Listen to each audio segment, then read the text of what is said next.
Good morning po sa inyo lahat. Isa pang muli yugto ng ating daily Bible blessings. Pamagat po nating araling ngayong umaga ay mag-invest sa ating Panginoon. Mag-invest sa ating Panginoon. May mga katotohanan po sa Biblia na parang mahirap unawain, paniwalaan at isagawa. Nabawa po ang pagtulong at pag-ibigay. Ngayon, ito nga po sabi sa Kawikaan 11, 24-25, sabi po roon, ang taong pagbigay ay lalong yumayaman. Ngunit naghihirap ang tikom ng mga kamay. Ang taong matulungin, masagana ang pumuhay, at ang marunong tumulong ay tiyak na tutulungan.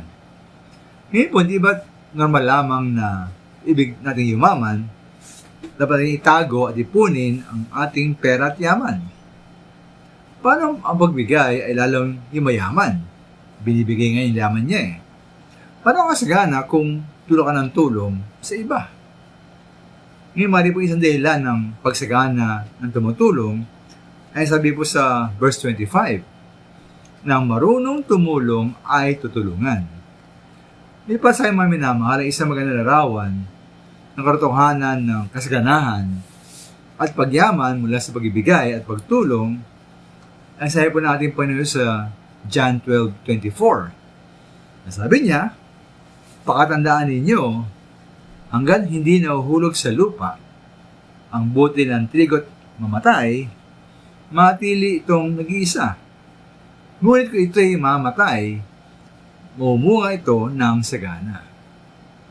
Kaya ko pong mga butil ng trigo o wheat sa Ingles ay gigilingin na lamang, gagawing arena, naging tinapay kainin natin, wala na siyang paglago o pumunga. Ngunit kung ang mga butil na ito po ay ihasik, tutubo, may halaman at mumunga, tsak po na ito ay dadami. Dadami ng maraming ulit. Kaya po ang minamahal pong isipin ang bawat pag-ibigay at pagtulong sa mga nangailangan ng ating kapwa bilang isang investment.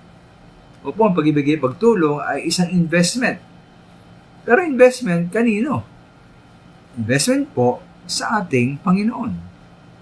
Sabi niya nga po sa Kawikaan 19:17, parang nagpapautang o parang pagpapautang kay Yahweh ang pagtulong sa mahirap. At pagdating ng panahon, si Yahweh ang magabayad. Tayo po ay tumulong sa manangailangan at tayo mag-invest po sa ating Panginoon. Salamat po.